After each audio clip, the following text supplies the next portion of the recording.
ఆయన మనము చిన్నప్పుడు ఎలా ఉంటామంటే అన్నా తమ్ముళ్ళు అక్కా చెల్లెళ్ళు స్కూల్కి వెళ్తుంటాం, అక్కడికి వెళ్తుంటాం, కలిసిమెలిసి ఒకరు లేని ఒకరు ఒకరు వెళ్ళము, ఒకరు వెళ్ళకుంటే ఒకరు అస్సలు వెళ్ళము, ఒప్పుకోము. అమ్మ నాన్నతో గొడవ చేసి వారు రాలేదు నేను పోను అంటాము. అదే ఎవరైనా మన తమ్ముడిని కొట్టినాడు అనుకోండి, మన చెల్లాయిని కొట్టినాడు అనుకోండి, మనం ఊరుకుంటామా? వాళ్ళంతూ చూసి వాళ్ళని దుమ్ము లేపి వాళ్ళని విపరీతంగా కొడతాము, మన కష్ట తీరేదాకా కొడతాము, మళ్ళీ వచ్చి మన అమ్మకి చెప్తాము, మన నాన్నకి చెప్తాము కదా. ఇది ఇలా ఉంటే రాంగ పెద్ద అయిపోతాము. పెద్ద అయ్యేటప్పటికీ విపరీతమైన కోపాలు, విపరీతమైన ద్వేషాలు.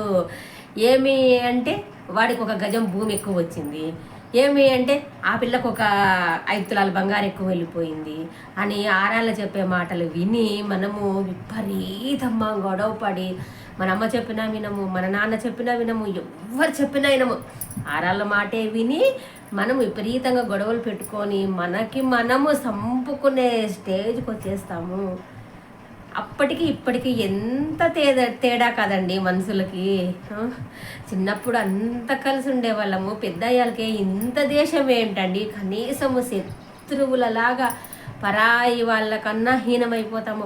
పరాయి వాళ్ళు ₹1 తిన్నా సర్దుకుంటాము, ఇంట్లో వాళ్ళు తింటే మాత్రం ద్వేషము, కోపము. అంతే కదండి. నిజమంటారా కాదంటారా? నా మాట నిజం అయితే లైక్ చేసి షేర్ చేయండి.